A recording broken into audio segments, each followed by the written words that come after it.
Assalamualaikum warahmatullahi wabarakatuh. Di sini saya akan menjelaskan tentang garis dan sudut materi kelas 7. Pertama, kita akan membahas tentang garis. Apa sih yang dinamakan garis itu? Garis merupakan kurva lurus yang tidak berpangkal dan tidak berujung. Garis digambarkan seperti ini, ada panah di kedua ujungnya. Ini merupakan garis H. Lalu apa sih yang dinamakan sinar garis? Sinar garis adalah kurva lurus yang berpangkal tetapi tidak berujung.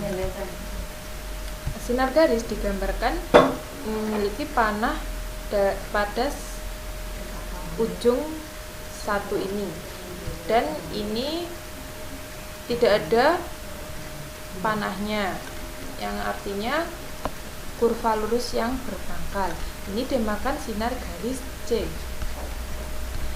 Lalu ada hubungan dua garis. Pertama, hubungannya adalah sejajar.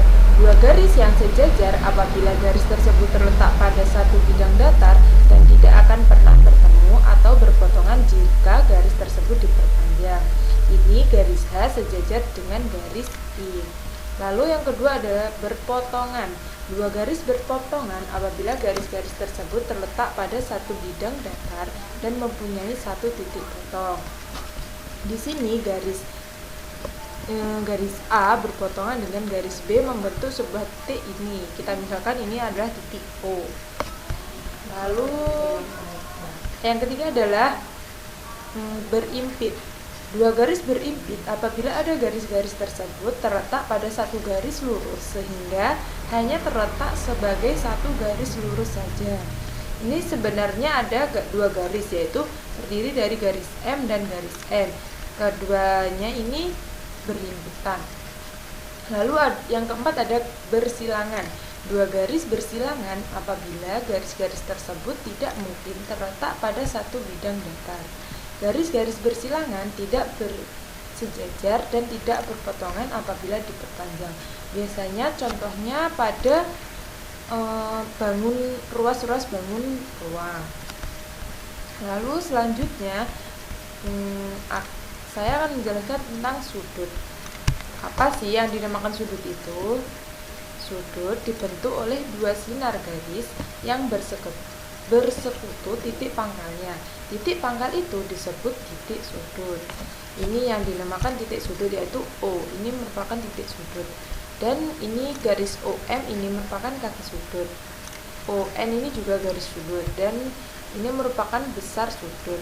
Dan inilah yang dinamakan sebuah sudut. Lalu dalam sudut itu ada jenis-jenisnya. Pertama, sudut lancip. Sudut lancip itu sudut yang besarnya antara 0 sampai 90 derajat. Biasanya bisa berbentuk seperti ini.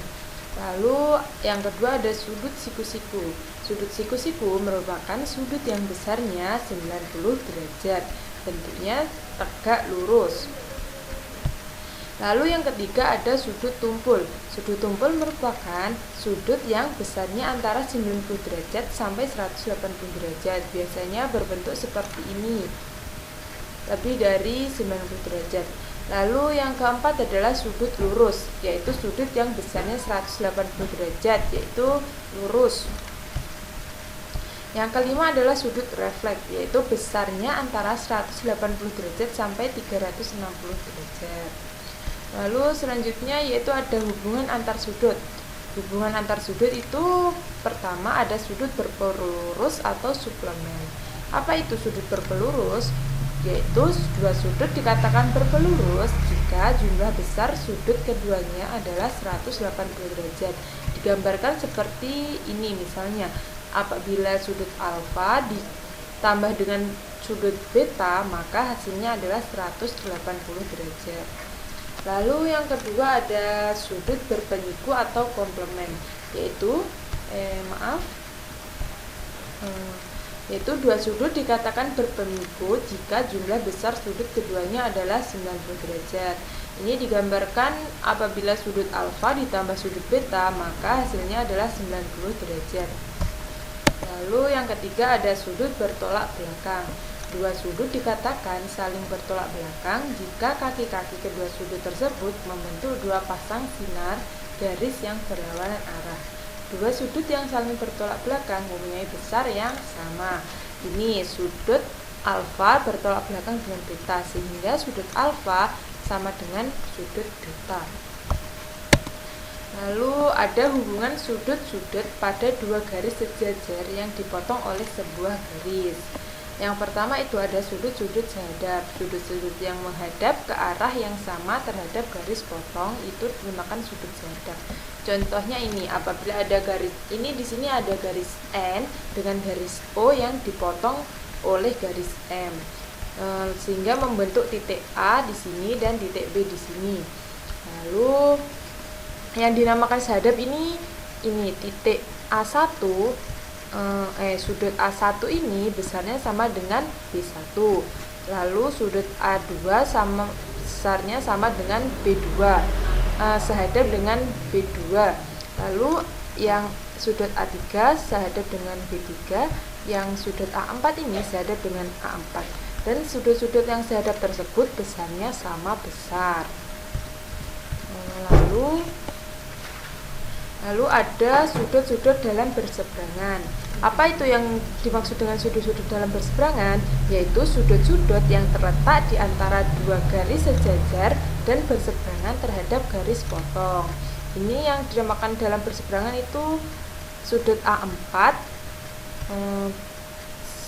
dalam berseberangan dengan sudut B2, besarnya sama besar. Lalu A3 dalam berseberangan dengan B1. Lalu yang selanjutnya adalah sudut-sudut luar berseberangan. Yaitu sudut-sudut yang terletak di luar dua garis sejajar dan berseberangan terhadap garis potong. Contohnya sudut luar berseberangan yaitu titik A1 dengan B1, besarnya sama besar. Lalu titik A2 sama dengan B3. Ini dinamakan sudut-sudut luar berseberangan. Lalu selanjutnya ada sudut-sudut dalam sepihak, yaitu sudut-sudut yang terletak di antara dua garis sejajar dan sepihak terhadap garis potong. Contohnya sudut A4 dalam sepihak dengan sudut B1, A3 dengan B2. Ini besarnya sama, A4 sama dengan B1, A3 sama dengan B2. Lalu ada sudut-sudut luar sepihak, yaitu sudut-sudut yang terletak di luar dua garis sejajar dan sepihak terhadap garis potong.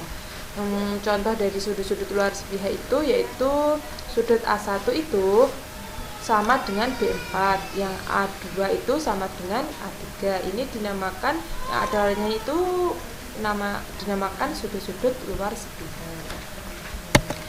Oke, kita masuk ke contoh. Kita akan mencari besar sudut menggunakan hubungan sudut-sudut pada dua garis sejajar yang dipotong oleh sebuah garis menggunakan materi ini. Pertama, kita ketahui ini sudut FRO ini besarnya 60 derajat dan QPC ini besarnya 110 derajat. Lalu dari sini kita dapat mencari apa itu ini. Kita di sini kan mencari ini sudut OKP ini.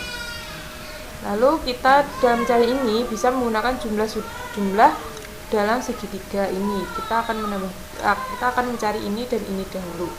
Yang pertama kita mencari sudut QP-nya dulu. Kita bisa mencarinya dari FRO ini. FRO kan 60 derajat dan ROP itu merupakan pasangan sudut dalam berseberangan. Maka besarnya ROP itu 60 derajat. ROP dan QP itu sama, jadi QP itu sama dengan 60 derajat. Lalu setelah kita dapat ini 60 derajat, kita akan mencari sudut OPQ. Sudut OPQ bisa kita cari dari ini kan sudut OPQ dan KPC ini berpeluru sehingga hasilnya 180 derajat. Jadi OPQ ditambah 110 derajat sama dengan 180.